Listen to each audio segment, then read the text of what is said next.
नमस्कार मेरे प्यारे दिव्यांग भाइयों और बहनों। आप सभी का बहुत बहुत स्वागत करता हूं मैं आपकी अपनी YouTube चैनल दिव्यांग एकता में। साथियों, आज हम जिस विषय पर बात करने जा रहे हैं वह है दिव्यांगजनों के विवाह से संबंधित। जी हाँ, कई सारे हमारे दिव्यांगजन ऐसे हैं जिनको विवाह हेतु लड़की नहीं मिल पा रही है।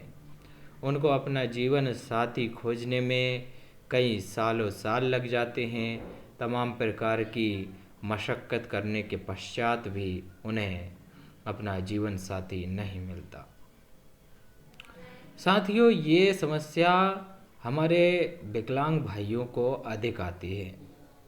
बहनों को तो कहीं से लड़का मिल ही जाता है, किंतु विकलांग भाइयों को ये अधिक समस्या देखने को मिली है। हमारा एक फेसबुक ग्रुप भी है, दिव्यांग एकता जिंदाबाद, जिसमें कि करीबन 2 से 2,500 दिव्यांग जुड़े हुए हैं, जिनमें एक समस्या प्रमुख है, वह है विवाह के लिए लड़की न मिल पाना। साथियों, वास्तव में यह है बहुत ही गंभीर समस्या है। एकमात्र जब मैंने सर्च किया साथियों कि कोई ऐसी संस्था है, एनजीओ है जो दिव्यांगजनों को लड़के या लड़की प्रदान करती हो जैसी भी उनकी आवश्यकता हो, तो मैंने जब इंटरनेट पे सर्च किया तो ऐसे मुझे एक एनजीओ मिला जिसमें कि दिव्यांगजनों को मीटिंग करवाई जाती है लड़कों और लड़कियों से। ठीक है, जैसे भी आवश्यकता हो, अगर आपको लड़की की आवश्यकता है तो आपको मिलाया जाएगा लड़की वालों से और लड़की से। ठीक है, ये एक एनजीओ है जिसका मैं लिंक वीडियो के डिस्क्रिप्शन बॉक्स में डाल दूंगा। उस चैनल का, इनका एक चैनल भी है और हेल्पलाइन नंबर भी है, जो कि मैं स्क्रीन पर डाल दूंगा, आप स्क्रीन पर देख लोगे। एक मैंने वीडियो इस संबंध में बनाई है जो कि दिव्यांग टेक्नोलॉजी नाम के यूट्यूब चैनल पर अपलोड है।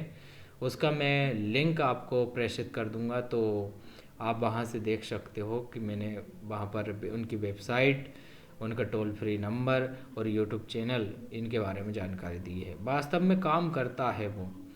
और ऐसे ही शायद जयपुर में है एक विकलांगों के लिए एनजीओ जो कि नारायण सेवा संस्थान है।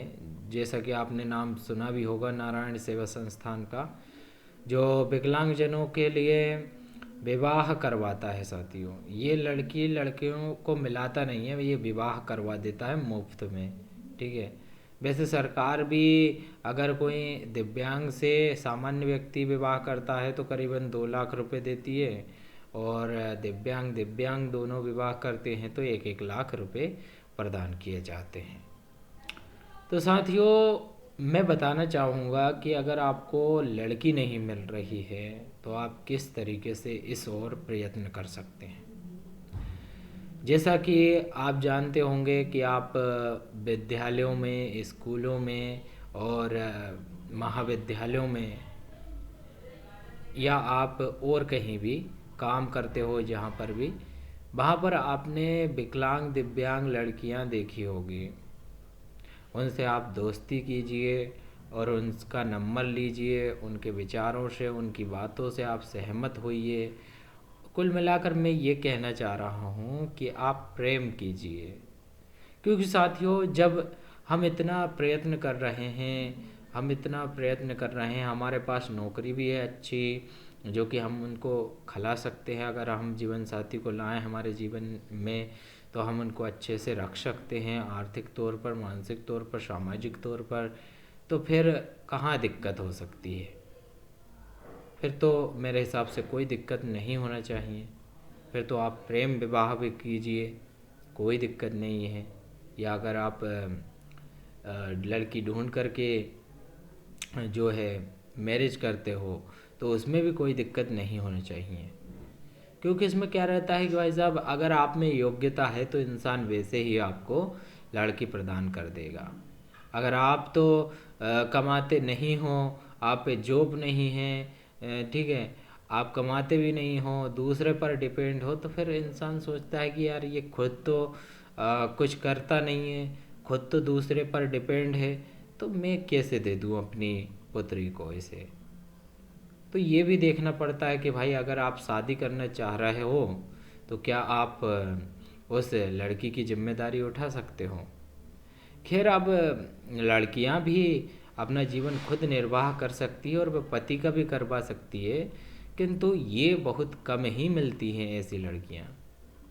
आपको तो यही सोच के चलना है कि मुझे पूरा जीवन उस लड़की को आर्थिक, सामाजिक और मानसिक तौर पर संतुष्टि प्रदान करनी है। क्या आप उस लायक हो? पहले आप अपने आप को देखिए कि मैं उस लायक हूँ कि नहीं। फिर आप विवाह का फैसला कीजिए कि मैं अब कर सकता हूँ विवाह।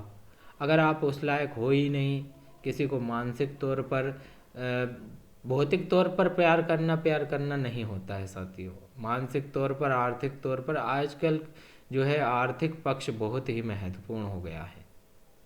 आर्थिक पक्ष कमज़ोर रहता है तो कई परिवार में तनाव होते हैं, कई सारी समस्या है जिसको कि आप नज़रअंदाज नहीं कर सकते।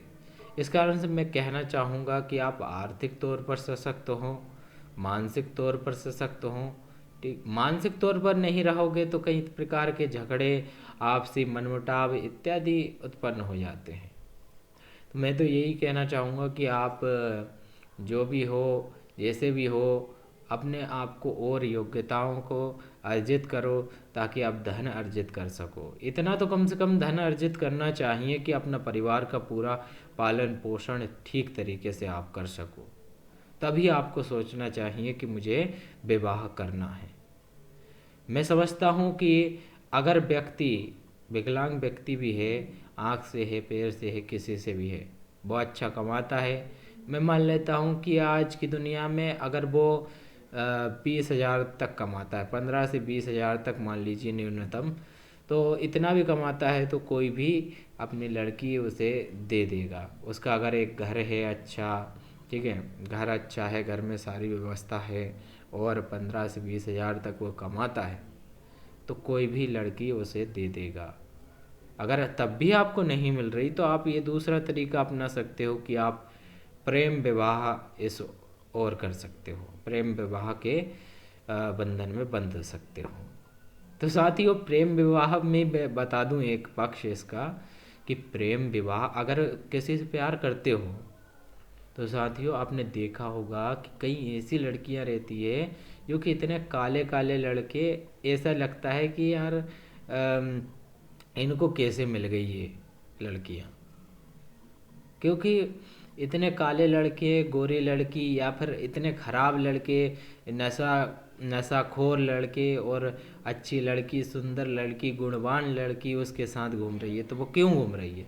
तो साथियों इसका एक फैक्ट है, हमारे शरीर में हार्मोन्स निकलते हैं और वो अगर एक प्यार हो जाता है, जिसको प्यार कहते हैं, डोपामिन वगैरह, ये सब अपनी प्रतिक्रिया स्वरूप जब प्यार कर लेते हैं किसी से, प्यार हो जाता है हमें, तो ये अम्ल निकलने लगते हैं और हमारा जो संबंध है दूसरे व्यक्ति से जिससे हमें प्यार हुआ है वह इतना अधिक जुड़ जाता है कि वो व्यक्ति अगर मरने के लिए भी बोले ना तो वो सामने वाला मर सकता है। तो आप समझ सकते हो, अगर आप इसी तरह से किसी से प्रेम करते हो, सच्चा प्रेम साथी, मैं ऐसा नहीं बोल रहा हूँ कि आप उससे प्रेम करो और उसका इस्तेमाल करके छोड़ दो, ये बिल्कुल कदापि, ये बिल्कुल ख़राब होगा और ये आपको पाप की गति में ले जाएगा। तो ऐसा मैं कदापि नहीं कह रहा हूँ कि आप इस तरीके से करो। आप अच्छा करो और सच्चा प्रेम करो और उससे आपको एक जीवन साथी मिलता है तो इसमें कोई हर्ज नहीं है। आपकी तो शादी हो रही है ना, तो ये दूसरा तरीका है। और भी तरीके हैं बहुत सारे, जैसे कि आप रिश्तेदारों में, परिवारों में यह घोषणा कर सकते हैं कि हम विवाह हेतु उपलब्ध हैं, हमसे किसी प्रकार की मीटिंग हेतु संपर्क करें। या मेरे हिसाब से तो अगर आपको कहीं भी नहीं मिल रही है, कहीं रिश्तेदार में आपने खोज ली है, तो आपको मेरे हिसाब से वहीं जाना चाहिए। कहाँ?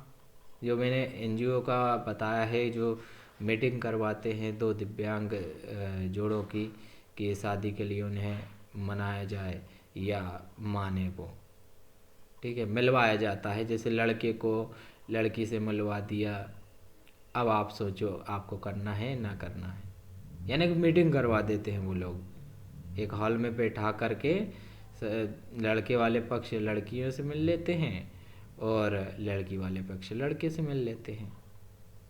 तो जैसा जिनका बनता है तो वो कर लेते हैं शादी विवाह, तो वही अच्छा रहता है। खैर आप ऑनलाइन रजिस्ट्रेशन कर सकते हो, उनके फ़ोन नंबर पे आप पूछोगे तो वो सारी जानकारी बता देंगे।